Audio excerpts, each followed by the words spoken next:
écologie humaine est basée sur un constat simple. Le désastre environnemental est une conséquence de la violence faite à l'être humain. Voilà pourquoi, dans ce podcast du courant pour une écologie humaine, nous valorisons les personnes qui tentent de créer des chemins de sortie de l'époque moderne.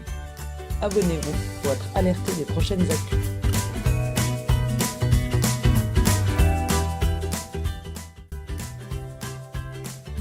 En février 2023, nous avons eu le plaisir de rencontrer Muriel Sergera. Elle est directrice du Secours populaire de l'Homme. Muriel Sergera, bonjour. Merci beaucoup d'avoir accepté de nous rencontrer.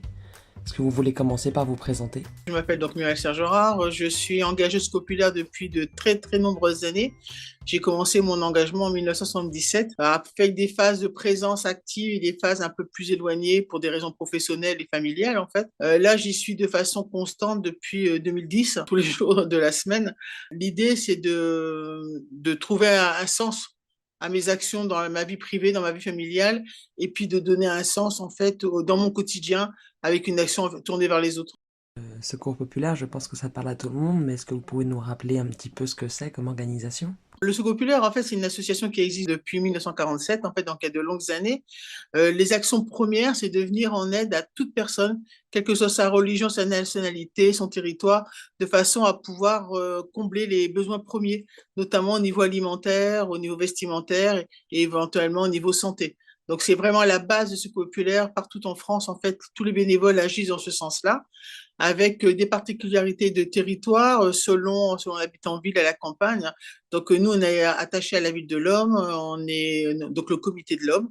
L'Homme, c'est une ville en fait qui est rattachée à la ville de Lille de façon administrative depuis quelques années maintenant, et pour autant qu'il y a des particularités très fortes. Il y a une population ouvrière beaucoup plus importante à l'Homme. Les revenus fiscaux des familles laumoises sont inférieurs aux familles départementales et aux familles lilloises. En fait, le revenu fiscal moyen est de 14 000 euros. Il est à peu près à 16 000 euros sur le département. Donc, on a une population plutôt pauvre, plutôt ouvrière.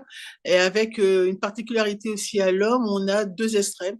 On a de très nombreux seniors et de très nombreux très jeunes. En fait, il y a une population intermédiaire qui est beaucoup moins présente qu'à Lille, par exemple, où il y a beaucoup plus de jeunes.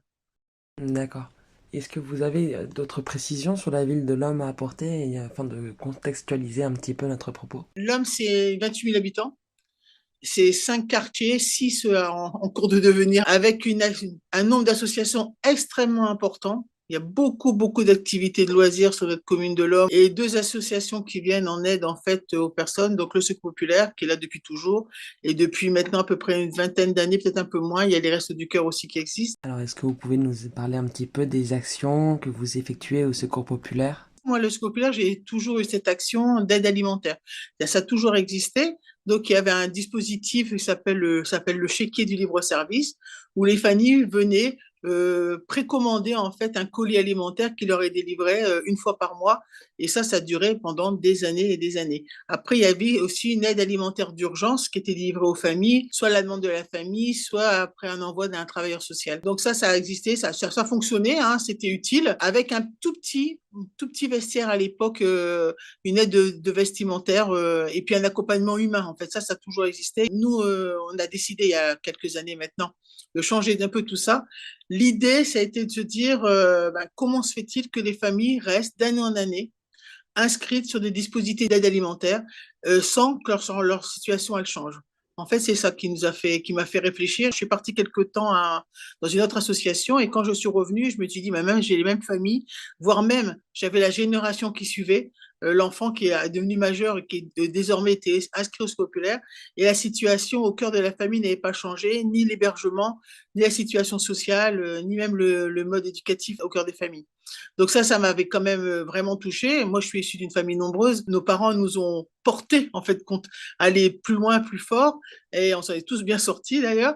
Mais je me suis dit, qu'est-ce qui fait qu'au cœur des familles, l'accompagnement qu'on propose ne suffit pas à sortir les gens de la pauvreté. À partir de ce constat-là, j'ai commencé à regarder un peu ce qui se passait, à observer les familles, et je me suis dit, donner plus d'aide alimentaire, ça va pas forcément aider, puisque ça fonctionne pas. Qu'est-ce qu'on peut faire de différent qui permette aux familles financièrement de s'en sortir mieux et par là même socialement. Donc on a commencé à réfléchir et on a décidé en fait de proposer aux familles un nouveau dispositif économique dans lequel elles sont acteurs et bénéficiaires. On a ouvert donc dans tout départ une friperie, une toute petite friperie en fait. Ça a été un enjeu dès le départ d'ouvrir à tout public de façon à ce que les familles en précarité, elles puissent rencontrer des familles qu'on dit insérées et se dire, bah tiens, on fréquente les mêmes lieux, les mêmes endroits et on va sûrement y trouver le même intérêt. Ça a facilité de suite l'entrée dans le dispositif de nouvelles familles ou des familles existantes qui se disaient, ben, je vais peut-être rencontrer mon voisin, mais après tout, puisqu'il y est aussi, moi, pourquoi je serais gênée d'y être? On a commencé par enlever cette barrière du frein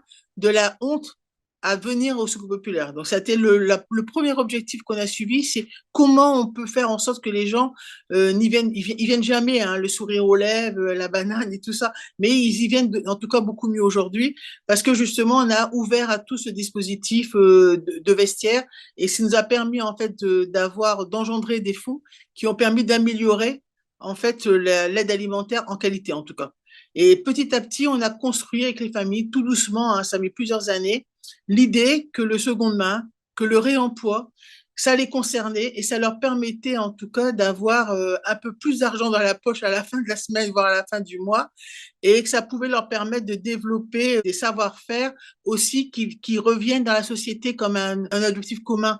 Parce qu'en fait, on parle de développement durable, on parle d'économie circulaire, on parle de réemploi, on parle d'anti-gaspi, mais à qui on s'adresse en termes de vocabulaire, à qui on s'adresse en termes de public, en termes d'action, en permettant aux familles de monter dans le train, en fait, si je peux dire, de la mise en place d'un objectif de réemploi, d'anti-gaspi et d'écologie au scopulaire de l'homme. On permet aussi aux familles de comprendre en fait ce qui se passe au cœur de la société sur ces enjeux-là qui sont des enjeux primordiaux aujourd'hui. Et on a permis en même temps, en faisant venir toutes ces familles dans ce dispositif, d'améliorer leur quotidien, puisque en fait, en favorisant le seconde main et le réemploi, elles ont pu remarquer que ben, financièrement, c'était plus simple pour la fin du mois, c'était parfois des factures qui pouvaient être payées, qui pouvaient plus être réglées depuis longtemps, des découvertes qui pouvaient pour le coup se terminer et des enjeux de loisirs auxquels on peut tout d'un coup se mettre à arriver. On a bouleversé en fait un peu le fonctionnement et surtout ça, ce qui a changé, et je pense que ça c'est très intéressant, c'est la façon dont on parle en fait de l'aide alimentaire. Le scopulaire aide, mais le scopulaire et les familles sont aussi porteuses d'un message et porteuses d'une capacité à bouger et à faire bouger les choses au cœur d'une ville ou au cœur d'un quartier. Donc, quand elles parlent du scopulaire à la sortie de l'école, en bas de l'immeuble, en faisant leur marché, en fait, contre les familles qui sont usagères et bénéficiaires de l'aide alimentaire, elles portent aussi le message bah, du seconde main, de l'écologie et de leur capacité à se mettre en mouvement pour améliorer leur vie et pas subir. Et donc, concrètement, comment est-ce que ces familles deviennent véritablement actrices de leur vie, aussi bien économique que sociale? À partir des familles, on a construit petit à petit un projet qui est bien vivant aujourd'hui et constitué de 4 lieux, voire de 5 lieux différents. Il y a 2 lieux qui leur sont réservés exclusivement. C'est une boutique de produits neufs qu'on récupère d'entreprises, des trucs, disons, démodés qui datent de l'été dernier, et une épicerie solidaire et dans lesquels les familles peuvent faire le choix quels produits on souhaite avoir le mois prochain, comment on se débrouille pour l'avoir. On va parfois même faire des récoltes chez les agriculteurs pour pouvoir récupérer des produits. Et à côté de ça, on a 2 espaces où les familles, bien sûr, peuvent circuler, mais aussi toute la population lomoise qui le souhaite, voire même au-delà.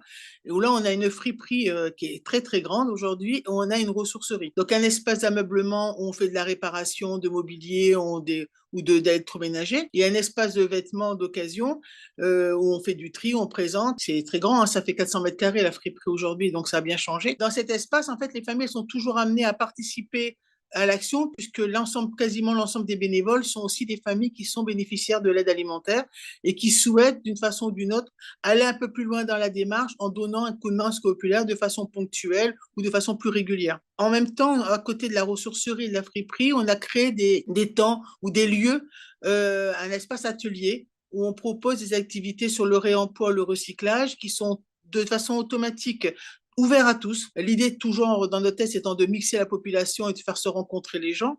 Donc, on a des ateliers divers, on a des repair cafés, on a des ateliers de création autour des costumes pour une grande fête qu'on organise à Pâques au moment de la fête de la chasse aux œufs, en fait, ça s'appelle comme ça. C'est une fête médiévale, donc il y a plein de décors à faire à chaque fois. Au moment de Noël, par exemple, on a organisé la création de doudous pour les enfants, mais ça peut être aussi pour la fête des mères, la création par l'enfant d'un cadeau pour sa mère. Vous avez un exemple de l'impact que votre action peut avoir sur une vie ou sur une famille? Une famille, à la rentrée des classes, le gamin, toute l'année, à chaque fois qu'on le voyait, on avait peur. On disait, mon Dieu, il va encore tout nous fracasser. Il était vraiment particulièrement intenable. Et là, j'ai rencontré la maman dans un supermarché, et le gamin adorable, très, très sage. Je lui dis, dis donc, t'as bien changé, t'as bien grandi, t'es devenu sage et tout ça. Et sa maman, elle me dit, ouais, mais il est moins fatigué parce qu'il il va plus à la garderie le matin et le soir. Assez naïvement. Évidemment, bah, je pensais qu'elle avait perdu son emploi, je pensais qu'elle travaillait. Elle me dit, non, je travaille pas. Elle dit, mais maintenant, j'ai des beaux vêtements. Alors, je peux aller, il faut que je les montre. Alors, je vais le chercher à 4h30 à l'école.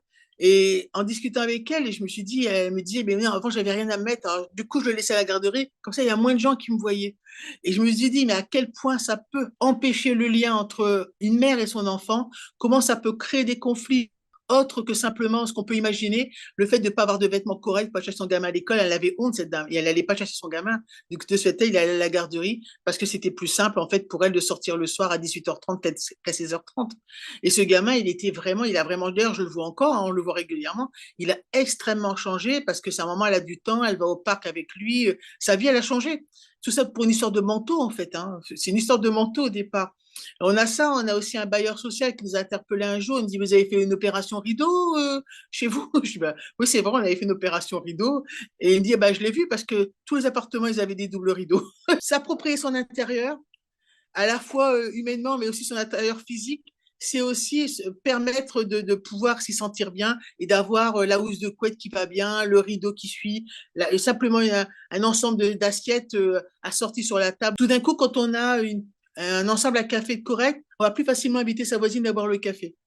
Parce qu'on va pas avoir honte d'inviter sa voisine. Ou alors, quand le gamin, ce sera son anniversaire, ben, les copains pourront venir à son anniversaire parce qu'il aura un lit dans sa chambre et une housse de couette. Il y a des enfants, en fait, qui font pas leur anniversaire parce qu'ils ont pas chez eux le matériel, quoi. Et toutes ces petites choses-là, petit à petit, c'est de la dentelle, hein. On brode, hein, tout doucement, tout doucement, tout ça. Mais ça permet de redonner de la confiance, en fait, aux parents, de prendre parfois une place de parents responsables auprès de leurs enfants parce qu'ils sont pas qu'en échec. Ils sont parfois aussi, et heureusement, grâce à tout ce qu'on fait ici et à leur capacité à se mettre en mouvement, en position de réussite et de pouvoir dire, d'exiger des droits tout simplement auxquels ils ont droit et de gagner petit à petit en fait en autonomie et en citoyenneté. Forte de votre expérience, est-ce que vous auriez des conseils à donner aux personnes qui vous écoutent s'ils souhaitent travailler avec des personnes précaires ou en difficulté? Agir avec les personnes en difficulté, il faut déjà accepter le fait qu'elles savent et c'est pas forcément nous qui savons. Déjà, ça c'est important et surtout ne pas avoir le souhait et la facilité de dupliquer notre vécu en disant ben, ça a marché pour moi, ça marchera pour lui. Ça marche pas. C'est sûr que ça marche jamais. Troisième chose qu'il faut avoir en tête, c'est de partir des gens. Accepter que le chemin qu'on leur fait prendre, ben, qu'on souhaite leur faire prendre, même s'il nous paraît à nous le plus simple et le plus cohérent, c'est pas forcément celui qu'ils vont avoir envie d'emprunter. Accepter de mettre nos pas dans les leurs et pas les leurs dans les nôtres. En fait, c'est un peu ça. Suivre leur rythme, attendre qu'elles sont en capacité de bouger, attendre le bon moment, même si parfois on sent qu'il y a des frémissements et puis après tout d'un coup il y a un recul, et ben tant pis. C'est le rythme des familles, c'est le rythme des gens. C'est parfois frustrant, parfois ça nous met parfois en colère, mais c'est la seule façon de faire, c'est de construire à partir des gens. Quand on construit avec les gens et à partir des gens, c'est des choses stables, c'est un peu des murs porteurs, en fait, des valeurs porteuses qui vont leur permettre de se stabiliser et de vraiment avancer. Quand on a un projet, même un projet associatif, quand nous on a un projet associatif fort ici, pour autant, des fois, on recule de 3 ans, 4 ans, même parfois on abandonne, parce que ce qui était vrai à un moment donné, avec un groupe de familles, les familles, elles ont changé, leur parcours de vie a changé, parce qu'on n'est pas les seuls à interagir avec elles, et ben, il faut accepter de remettre sa copie à zéro et redémarrer. Et je pense qu'il faut toujours avoir en tête de redémarrer à zéro et de se dire, c'est pas un échec quand on n'a pas réussi à faire bouger les choses. Parfois, ça peut simplement être un moyen de rebondir demain pour nous, mais c'est aussi pour les familles. Et ce qu'il faut surtout, je pense que c'est important, c'est veiller à ne pas mettre les familles en situation d'échec. Ne pas leur proposer des choses forcément auxquelles elles vont avoir envie, auxquelles elles vont avoir droit, elles vont rêver, si on sent que c'est trop fragile pour y accéder.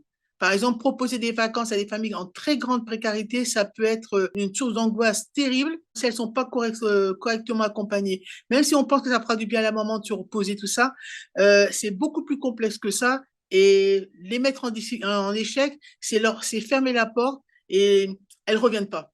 Alors la question, c'est qu'on doit se poser, c'est comment nous on aide à prendre conscience aux gens que, ben oui, parfois elles ont besoin d'aide, certes elles ont même parfois besoin d'aide pendant une longue période, et pour autant, elles sont en capacité de faire des choses par elles-mêmes et de nous apprendre à nous des choses aussi. Et à ce moment-là, comment vous faites, vous, pour vous positionner? Trouver le point d'équilibre entre le moment où on explique les choses aux gens et le moment où la personne, elle nous dit ce qu'elle a retenu et ce qu'elle sait faire et ce qu'elle a compris. Et moi, j'avance énormément comme ça. J'ai appris énormément dans ma vie. Je suis passionnée par ce qui se passe pour les gens, en fait. J'aime les gens en général. Je m'enrichis de ça tous les jours et j'essaie justement de faire prendre conscience aux gens que certes, moi, je les accompagne, mais que eux aussi, ils m'enrichissent énormément et c'est à partir du moment qu'on peut avoir une discussion d'égal à égal en fait. Il faut accepter à un moment donné de se reculer et puis de se dire ben voilà, je vais t'écouter toi. Entendre les gens et les écouter, c'est pas la même chose. Et les écouter, c'est totalement différent et ça nous permet d'entendre parfois même des silences. Je suis une éternelle optimiste en fait. Et je crois vraiment à la capacité des hommes à changer les choses. Je sais pas que je crois pas aux politiques, je fais moi-même, je suis moi-même adjoint dans ma commune, mais c'est la société qui fera bouger les choses. Et le regard qu'on porte à l'autre, il est essentiel pour pouvoir avancer collectivement. Merci beaucoup, Muriel Sajera. Notre entretien touche à sa fin. Est-ce que vous aviez un dernier mot pour les personnes qui vous écoutent? La question qu'on doit se poser, qu'est-ce qu'on fait nous pour l'autre, pour notre voisin, pour le gars qu'on crasse tous les jours en bas de la rue, pour le commerçant en difficulté, pour voilà, pour le gars, l'étudiant en fait qui a des difficultés de compréhension ou autre. Mais qu'est-ce qu'on fait pour l'autre? Alors on ne doit pas forcément agir pour tous, mais on a tous au moins une personne qu'on peut aider simplement dans notre quotidien en l'accueillant, en acceptant tel qu'il est tout simplement. C'est parfait. Eh bien, Muriel Sajera, je vous remercie infiniment d'avoir accepté de nous rencontrer. Et merci à tous et à toutes d'avoir écouté cet épisode. À très bientôt pour de nouveaux podcasts inspirants sur cette chaîne du courant pour une écologie humaine. Abonnez-vous pour ne rater aucun épisode et abonnez-vous également à notre newsletter mensuelle. N'hésitez pas à nous contacter sur les réseaux ou à national@écologiehumaine.eu.